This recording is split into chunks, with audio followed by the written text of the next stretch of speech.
네, 오늘은 빌립보서 8번째 시간입니다. 어그러지고 거스르는 세대 가운데서 어떻게 살 것인가 라는 제목으로 말씀을 전하겠습니다. 오늘 설교 제목이 좀 길죠? 네, 우리 같이 한번 해볼까요? 다시 시작. 어그러지고 거스르는 세대 가운데서 어떻게 살 것인가. 여러분, 여기 세대라는 단어가 나오는데 세대가 뭡니까? 세대는 보통 30년으로 알고 있죠. 한 어른이가 태어나서 부모가 될 정도의 나이를 그렇게 세대라고 얘기합니다. 그런데 또 다른 뜻이 있더라고요. 세대는 같은 시대에 살면서 공통의 의식을 가지는 비슷한 연령층의 사람 전체를 세대라고 얘기를 합니다. 그러니까 사실은 저와 여러분이 같은 세대예요. 나이가 많든 적든 같은 세대라고 그렇게 볼 수가 있는 거죠. 제가 요즘에 그런 생각을 합니다. 이 엄청난 역병을 저뿐만 아니라 모든 우리 세계인들이 겪고 있는데 같은 세대의 사람이다라는 생각이 들어요. 같은 의식을 가지고 지금 이 문제를 해결해야 되는 거죠. 역사의 한 페이지를 장식하는 그런 세대라고 볼 수가 있습니다. 여러분, 바울 시대나 지금이나 우리가 한 시대를 살아가는데 그 세대에 공통점이 있다라는 거예요. 그 공통점이 뭘까요? 어그러지고 거스르는 것이 모든 세대의 공통점이다, 그렇게 말씀을 하고 있습니다. 중요한 것은 우리가 이 어그러지고 거스르는 세대 가운데서 그리스도인으로 어떻게 살아갈 것인가가 너무나도 중요한 화두가 되는 거죠. 오늘 사도 바울은 그런 의미에서 빌립보 교인들뿐만 아니라 오늘 이 시대를 살아가는 저와 여러분에게 과연 어그러지고 거스르는 세대에서 어떻게 살아갈 것인가에 대한 중요한 말씀을 하고 있습니다. 14절에 보니까 모든 일을 원망과 시비가 없이 하라 그랬어요. 여러분, 원문을 보면 이 14절 맨 앞에 접속사가 나와 있습니다. 우리말 성경에는 해석을 안 했는데, 여러분, 모든 일을 원망과 시비 없이 하라. 앞에 접속사는 무슨 의미일까요? 앞에 있는 내용에 대한 결과예요. 앞에 무슨 내용이었습니까? 우리가 지난주에 살펴본 대로 구원을 이루라 그랬습니다. 구원을 이루라는 것이 뭐라고 그랬습니까? 구원받은 자께 그렇게 성화의 삶을 살라라는 것입니다. 구원받은 자처럼 그렇게 성화되는 삶을 살면 그 결과 어떻게 살아가느냐, 그걸 14절이 말해주고 있는 거죠. 원망과 시비 없이 하라. 모든 일을 그랬어요. 모든 일을 원망과 시비 없이 하라 그랬습니다. 여기서 원망은 불평을 말하는 거죠. 시비라는 것은 말다툼을 말하는 것입니다. 논쟁입니다. 제가 이 부분에서 좀 이해가 되지 않았어요. 아니, 성화를 이루는데 원망과 시비가 뭐 이렇게 대단한 것인가? 성화를 이룩하는 데 있어서 원망과 시비가 무슨 의미가 있는가? 그런 생각을 해봤습니다. 그런데 오늘 말씀을 곰곰이 묵상해 보니까 여러분, 인류에 있어서 원망이라는 것의 뿌리가 아주 깊다라는 것을 발견을 하게 됩니다. 여러분이 생각할 때 원망의 원조가 누구죠? 누가 원조겠습니까? 아담이죠. 맞습니다. 아담이 원망의 원조가 됩니다. 창세기 3장 12절을 보니까 아담이 이르되 하나님이 주셔서 나와 함께 있게 하신 여자 그가 그 나무 열매를 내게 주므로 내가 먹었나이다. 무슨 말이에요? 하나님, 저 여편네 때문에 내가 선악 알게 하는 나무의 열매를 따먹었습니다. 하나님이 왜 저런 여자를 나에게 주셨습니까? 라고 원망을 하는 거죠. 어떤 부부는 부부싸움만 하면 항상 중매쟁이를 원망합니다. 거기서 끝나지 않고 주례자를 원망해요. 여러분, 저 원망하지 마세요. 그리고 낳아준 부모를 원망하고 급기야는 하나님도 원망해요. 여러분, 원망하지 마세요. 여러분, 원망의 피가 이스라엘 백성들에게 고스란히 흐르게 되는 거죠. 이스라엘 백성들 출애굽 전에서부터 원망하더니 출애굽해서 40년 동안 원망합니다. 그리고 가나안 땅에 들어가서조차도 원망을 하는 거죠. 아, 그렇구나. 원망은 습관이구나. 원망은 습관이에요. 습관은 쓸데있는 습관이 있고 쓸데없는 습관이 있어요. 요즘 제가 느끼는 거는 쓸데있는 습관, 마스크를 항상 착용을 하는 거죠. 잠깐 잊었다고 마스크 써야지. 그리고 손을 씻는 습관, 제가 신문에 보니까 보통 여러분들이 지금 하루에 손을 20분 정도 씻는데요. 예. 우리가 언제 그렇게 씻었습니까? 습관이야, 습관. 그런데 원망은 어떤 습관이다? 쓸데없는 습관이라는 거예요. 쓸데없는 습관. 이유가 무엇입니까? 오늘 이 원망이라는 헬라어 단어는 어떤 의미가 있냐면 윙윙거리다라는 뜻이죠. 한번 따라합시다. 윙윙거리다. 뭐가 윙윙거려요? 발이, 목이. 여러분, 윙윙거리다라는 것은 무슨 의미입니까? 쓸데없다라는 거예요. 우리의 원망은 쓸데없는 거예요. 여러분이 원망하잖아요. 그러면 그런 생각하세요. 아, 내가 지금 쓸데없는 원망하고 있구나. 여러분의 배우자가 원망합니까? 그냥 속으로 생각하세요. 아, 저거 쓸데없는 습관이구나. 제가 이렇게 말을 하고 있지만 제 자신이 이런 쓸데없는 원망을 하고 있더라고요. 아마 원인은 다 아실 것입니다. 이유는 아실 거예요. 예배를 못 드리고 목회를 제대로 못하는 거예요. 이 목사가 목회를 제대로 못한다는 것 자체가 너무나도 큰 원망이 돼요. 뉴스를 보면서 그냥 궁시렁궁시렁하고 원망을 하게 돼요. 근데 설교를 준비하면서 하나님께서 제 마음속에 이 목사 원망하지 마라, 그런 음성을 들려주셨어요. 내가 원망하지 않아야 되겠구나. 그러고 보니까 이 위기 가운데서 목사가 해야 할 일이 많더라고요. 성도들을 위로해주고 격려해주고, 비대면이기 때문에 이 비대면의 상황 가운데서 어떻게 창조적인 목회를 할 것인가, 창의적으로 뭔가를 해야 되겠더라고요. 그래서 저희 교회 우리 교역자들은 이번 주 금주부터 교역자 회의를 줌으로 하기로 했어요. 줌으로 교역자 회의하고.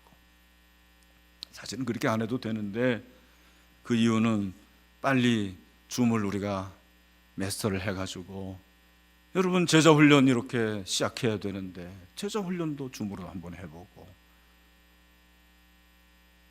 여러분 목자들 목장 모임도 이제는 줌으로 해야 될지 몰라요. 줌을 익히세요. 위기는 기회죠.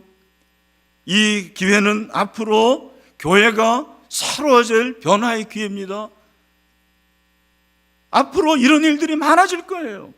한계를 넘어야 돼요. 원망만 해서는 안 됩니다. 어떻게 창조적으로 이 위기를 극복할 것인가, 하나님께서 저에게 주시는 메시지였습니다. 여러분, 새로운 길을 가세요.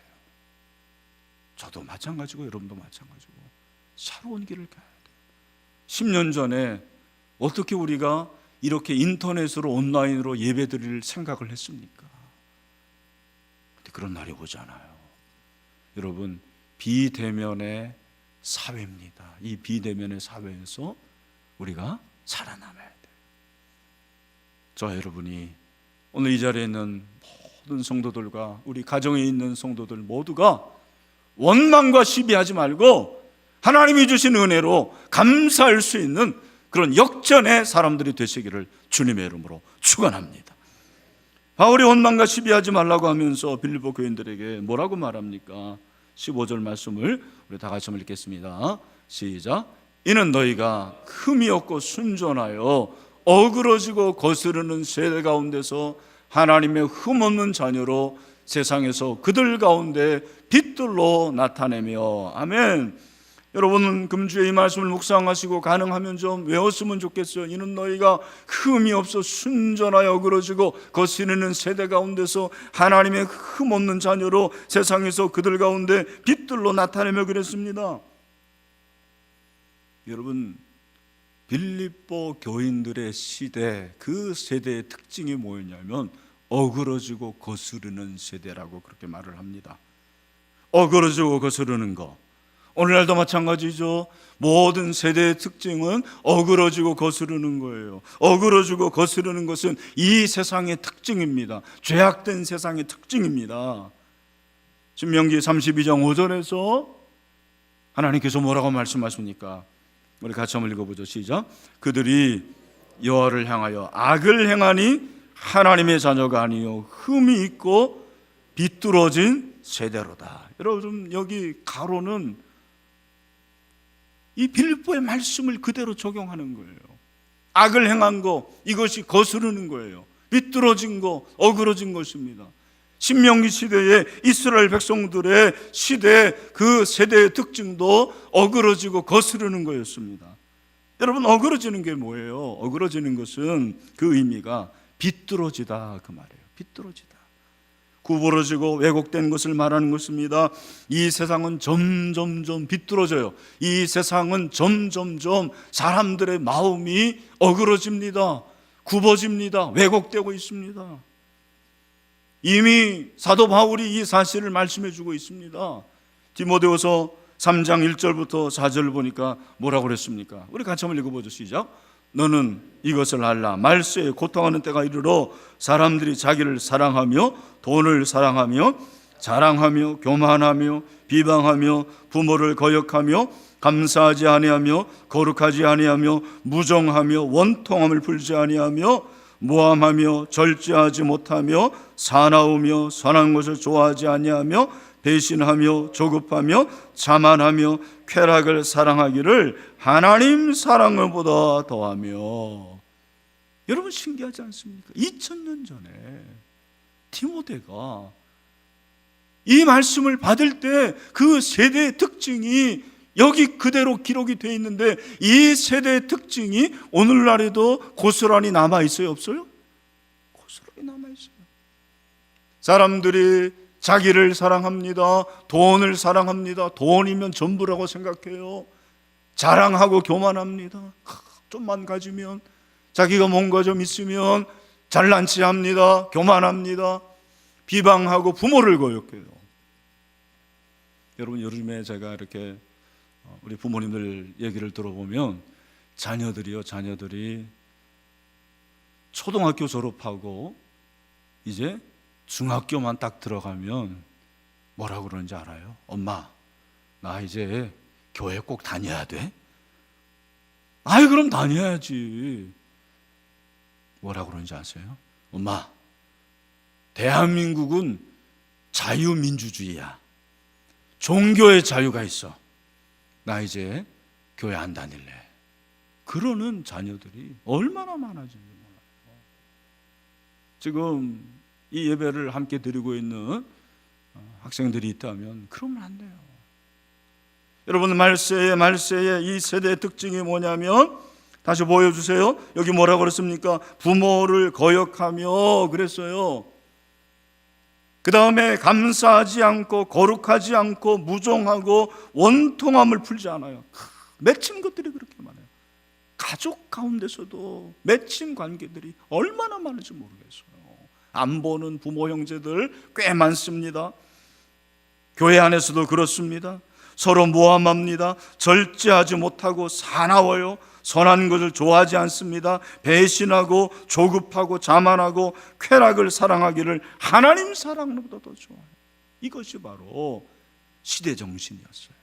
이것이 바로 2000년 전에 디모데가 살았던 세대의 특징이었습니다. 바로 이 어그러진 것이 오늘날 우리 세대의 모습이죠. 다 왜곡이 됐어요. 마음 왜곡이 되고 관계가 왜곡이 되고 심지어는 환경이 왜곡이 되었습니다. 또한 이 세대는 거스르는 세대라 그렇게 말합니다. 어그러진 것이 굽은 것이라면, 왜곡된 것이라면 거스르는 것은 악하다라는 말이에요. 이 세상의 것이 다 악해졌습니다. 죄악이 세상에 들어오고 난 후에 모든 것이 악해졌어요. 특별히 사람의 마음이 악해졌어요. 악인들이 얼마나 많은지 몰라요. 선인들이 별로 없어요. 선한 일을 하는 건 어려워요. 악한 일을 하는 건 쉽습니다. 여러분, 창세기를 보면 가인과 아벨이 제사를 드렸는데 하나님이 아벨의 제사만 받으시잖아요. 가인이 어떻게 합니까? 아벨을 죽여버립니다. 최초의 살인, 악이죠, 악. 아버지가 선악을 알게 한 나무를 따먹었는데 그 다음에 그 자녀들이 악을 행하는 거예요. 무서운 악입니다. 그런데 여러분, 그 악을 행하고 난 다음에 가인이 어떻게 합니까? 창세기 4장 5절, 가인과 그의 제물을 받지 아니하신지라 가인이 몹시 분하여 안색이 변했다. 여러분, 여기 안색이 변했다라는 것을 히브리어 원어의 의미로는 뭐냐면 이것이 그의 얼굴이 내려가다예요. 그의 얼굴이 내려가다. 여러분, 얼굴이 내려가는 걸 뭐 말합니까? 얼굴이 내려가는 건 뭐죠? 기분 나쁘다라는 거예요. 눈을 까는 거예요. 기분 나쁘면 눈 깔지 말라고 그러잖아요. 가인이 하나님께 눈을 깝니다. 하나님이 가인을 내쫓으십니다. 그 다음에 어떤 일이 벌어집니까? 6장 11절 말씀이죠. 우리 같이 한번 읽도록 하겠습니다. 시작. 그때 온 땅이 하나님 앞에 부패하여 포악함이 땅에 가득한지라. 아멘. 포악함, 이 악이죠. 폭력입니다. 죄로 인해서 폭력과 악이 난무하죠. 그래서 이 세상이 악한 세상이 됩니다. 여러분, 코로나19의 원인이 신천지가 아닙니다. 신천지 때문이 아니죠. 저와 여러분의 그 악의 원인입니다. 그래서 이 세상이 이렇게 된 거예요. 어그러지고 거스리는 세대, 이것이 바로 오늘날 이 시대의 모습입니다. 그렇다면 이 어그러지고 거스리는 세대 가운데서 어떻게 살라고 바울은 말씀하십니까?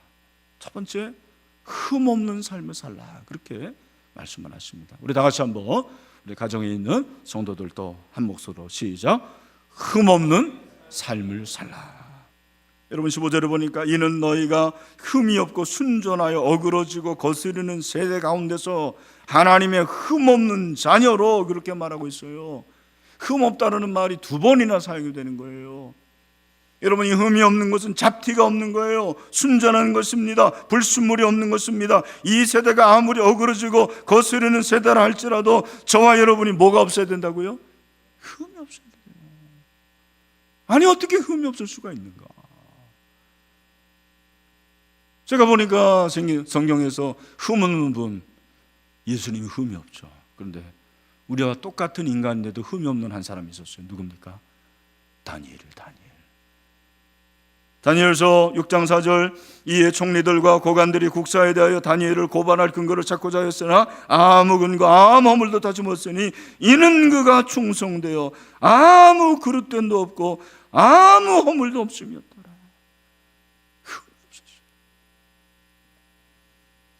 여러분, 어떤지 모르겠지만 제가 천국에 가서 꼭 한번 얼굴을 보고 싶은 분이 다윗하고 다니엘이에요. 근데 다니엘은 왜 보고 싶으냐면 얼마나 기품이 있을까. 흠이 없는 그 얼굴. 다니엘 여러분 잘생겼을 것 같지 않습니까? 그죠? 그렇지 않을 수도 있어요. 여러분, 이 기품이라는 것은 외모하고 상관이 없어요. 우리 주변에도 보면 이렇게 벌써 외모가 기품 있게 생긴 분들이 있어요. 저 같은 사람 빼고 딱 보면 기품 있게 생겼어요. 여러분, 기품은 외모가 아니에요. 내면입니다. 우리 영성이에요. 흠이 없는 건 그걸 말하는 거예요. 제가 금주에 이사야서를 읽으면서 은혜 받은 한 구절이 있었습니다. 32장 7, 8절에 보니까 악한 자는 그 그릇이 악하여 악한 계획을 세워 거짓말로 가련한 자를 멸하며 가난한 자가 말을 바르게 할지라도 그리하거니와 존귀한 자는 존귀한 일을 계획하나니 그는 항상 존귀한 일에 서리라. 아멘. 사람이 두 부류가 있다라는 거예요. 악한 사람, 또는 존귀한 사람이에요. 여러분, 악함의 반대가 선함으로 알고 있는데 성경은 존귀함이라 그렇게 얘기를 합니다. 악한 자는 생각이 악합니다. 계획이 악합니다. 말이 악합니다. 행동이 악합니다. 그런데 반대의 사람이 있다는 거예요. 어떤 사람? 존귀한 자. 이 존귀하다는 것이 영어로 노블이에요. 노블맨. 우리가 그런 사람이 된다는 거예요. 이 세상은 어그러지고 거스리는 세대입니다. 이 세상은 왜곡되고 악이 많아요. 그런데 이 세상 가운데서 우리가 어떻게 살아야 되느냐? 흠이 없는 거죠. 이 흠이 없는 게 뭐예요? 이것이 바로 저는 존귀함이라고 생각해요. 고귀함이라고 생각해요. 우리가 어떻게 존귀할 수 있습니까? 어떻게 고귀할 수 있습니까? 어떻게 기쁨이 있을 수가 있습니까? 원래 타고 태어난 게 아니에요. 우리가 빌립보서를 통해서 그 방법을 하나, 비결을 발견합니다. 빌립보서 1장 20절이에요. 우리 같이 한번 이 말씀을 읽겠습니다. 시작. 나의 간절한 기대와 소망을 따라 아무 일이든지 부끄러워하지 아니하고 지금도 전과 같이 온전히 담대하여 살든지 죽든지 내 몸에서 그리스도가 존귀하게 되게 하려 하나니. 아멘. 여러분, 우리가 기품 있고 존귀하고 고귀한 흠없는 사람이 될 수 있는 것은 타고 태어난 게 아니에요. 선천적인 게 아닙니다. 우리는 다 악해요. 죄인입니다. 그러나 존귀한 그리스도가 우리 안에 계실 때 저와 여러분이 존귀하게 될 줄로 믿습니다. 고귀한 사람이 되는 것입니다. 우리 그런 의미에서 좀 멀리 떨어지지만 가정에서도 우리 옆에 있는 분에게 한번 그렇게 축복했으면 좋겠어요. 당신은 존귀한 하나님의 자녀입니다. 너무 가까이 나지면서 만지고 그러면 안 돼요. 네. 흠이 없는 게 바로 이거예요. 여러분, 제가 이제 이 코로나19 때문에 때문이라는 건 좀 그렇지만 우리 부모님들이 얼마나 가정에서 고생하는지 몰라요. 특별히 우리 엄마들, 우리 할아버지 할머니들, 손주들 보느라고 정말 고생하시죠.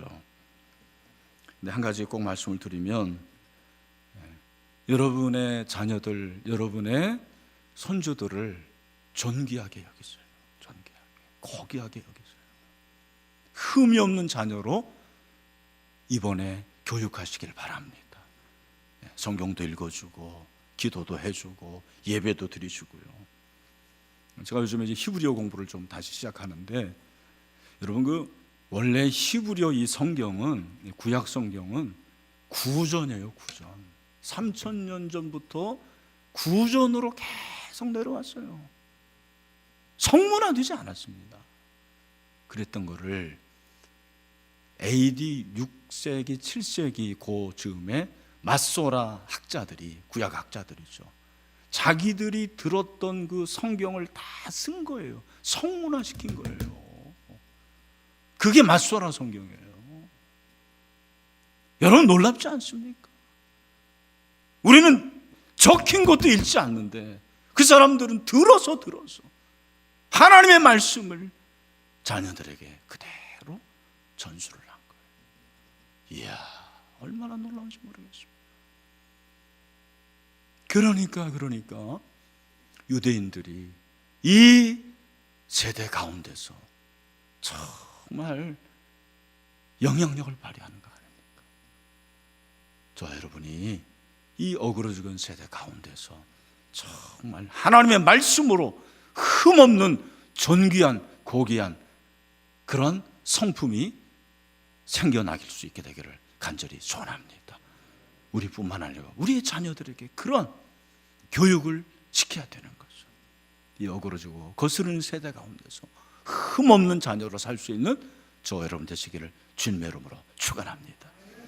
두 번째는 세상에서 빛들로 나타내라, 그렇게 말하고 있습니다. 어그러지고 거스르는 세대 가운데서 하나님의 흠없는 자녀로 세상에서 그들 가운데 빛들로 나타내며, 여러분 어그러지고 거스르는 세상의 특징이 뭐냐면 영적으로 어두운 거예요. 어둡습니다. 아무리 여러분 네온 사인을 하고 조명을 하고 가로등을 불펴도 여러분 이 세상은 악합니다. 영적으로 어둡습니다. 이 어두운 세상 가운데서 우리가 해야 할 일이 뭐냐? 빛을 나타내는 거예요. 성경에서 빛이 뭐죠? 바로 선행이에요. 선행. 마태복음 5장 16절, 이같이 너희 빛이 사람 앞에 비치게 하여 그들로 너희 착한 행실을 보고 하늘에 계신 너희 아버지께 영광을 돌리게 하라. 아멘. 여러분 어그러지고 거스르는 세대 가운데서 우리 그리스도인 한 사람 한 사람이 빛이 돼야 됩니다. 선행을 발휘해야 됩니다. 정말 착한 행동을 말하는 것입니다. 여러분, 제가 이 코로나19 원망했다고 그랬죠. 그런데 잘 생각해 보니까 이것이 얼마나 좋은 기회인지 몰라요. 이번에 크리스천이지 투데이 4월호에서 커버 스토리가 이 역병을 이길 힘은 어디서 나오는가요? 그런데 싱가포르 교회를 통해서 7가지 교훈을 해주고 있는데 그 중에 제 마음에 정말 와닿았던 한 가지가 있었습니다. 그게 뭐냐면 이 코로나19가 교회가 이웃을 사랑하는 기회가 된다라는 거예요. 할렐루야. 여러분, 이 기회가 코로나19가 신일교회가 이웃을 사랑하는 기회가 됐으면 좋겠습니다. 여러분이 그래야 돼요. 제가 그래야 돼요. 그래서 코로나19 싱가포르 어떻게 했습니까? 거기 몇 가지가 나왔어요. 12살짜리가 희망의 노래를 썼어요. 그리고 싱가포르 교회는 지역사회 환경 미화원을 축복을 했습니다. 이주 노동자들에게 마스크와 비타민을 나눠줬다고 그랬어요. 의료 종사자들을 격려하는 메시지를 남겼어요. 그리고 사람들이 병원을 피하면서 공급이 부족해진 지역 혈액은행 헌혈을 했어요. 우리 교회도 사실 다음 주에 헌혈을 좀 하려고 그랬는데 아무래도 많은 분들이 못 올 것 같고, 또 왔는데 안 하면 어떡합니까? 또 확진자 이런 것 때문에 우리가 계획을 사실은 취소를 시켰습니다. 어떻든 간에 여러분 개인적으로라도 가서 헌혈하세요. 근데 저는 이번 사태를 통해서 정말 우리 신일교회가 했으면 좋겠습니다 하는 사역이 하나 있어요. 그게 뭐냐? 여러분, 이 코로나19 때문에 갑작스럽게 무급휴직 그리고 상계가 어려운 분들이 점점 늘어나고 있습니다. 그래서 나라에서도 국가에서도 지금 도와주고 있죠. 그런데 한 가지가 뭐냐면 우리 교회 안에서 있는 사람들이라도 좀 우리가 도와주면 어떻겠나, 그런 생각이 들어요. 정말 그들에게 물질을 통해서 일어날 수 있는 하나의 그 겨자씨 같은 역할을 함으로써 얼마나 좋을까라는 생각이 들어요. 여러분, 기도해 주시고 혹시 마음에 원하는 분들이 있으면 목적 헌금도 할 수 있고요. 그래서 그것이 점점점 확대되면 금천구 안에 있는 긴급재 그런 사람들에게 우리가 도와줄 수 있는 거죠. 특별히 저는 VIP들에게 격려 메시지를 좀 했으면 좋겠어요. 정말 안타까운 것은 코로나19 때문에 우리도 예배드리기 힘드니까 새 가족이 안 와요. 올 수가 없죠. 하나님, 전도의 문이 닫혔습니다. 여러분 어떻게 됩니까? 여러분이 그들에게 격려의 메시지를 전하세요. 마스크 한 장이라도 나눠주고요. 저는 그래야 된다고 생각해요. 저와 여러분이 이 어그러지고 거스르는 세대 가운데서 빛을 나타내야 아니겠습니까? 저와 여러분이 그런 교회 역할을 감당하는 거죠. 그래서 우리의 빛을 통해서 이 세상이 환하게 밝아지는 그런 놀라운 역사가 있게 되기를 주님의 이름으로 축원합니다. 마지막으로 재림을 준비하라, 그렇게 말씀하십니다. 여러분, 오늘 16절 말씀 우리 다 같이 한번 읽겠습니다. 시작. 생명의 말씀을 밝혀 나의 다름질이 헛되지 아니하고 수고도 헛되지 아니하므로 그리스도의 날에 내가 자랑할 것이 있게 하려 함이라. 아멘. 여러분, 여기 보면 그리스도의 날, 이 그리스도의 날이 바로 재림의 날이에요. 어그러지고 거스르는 세대는 다 사라집니다. 모든 세대는 사라져요. 영원하지 않습니다. 끝이 있어요. 여러분, 근데 그 끝은 끝이 아니고 뭐예요? 시작. 누가 오시니까? 예수님이. 믿으십니까? 제가 한 가지 여쭤볼게요. 여러분, 이 세상에 끝이 오니까 예수님이 재림하시는 겁니까? 예수님이 재림하시기 때문에 이 세상이 끝이 나는 겁니까? 와, 대단하시네요.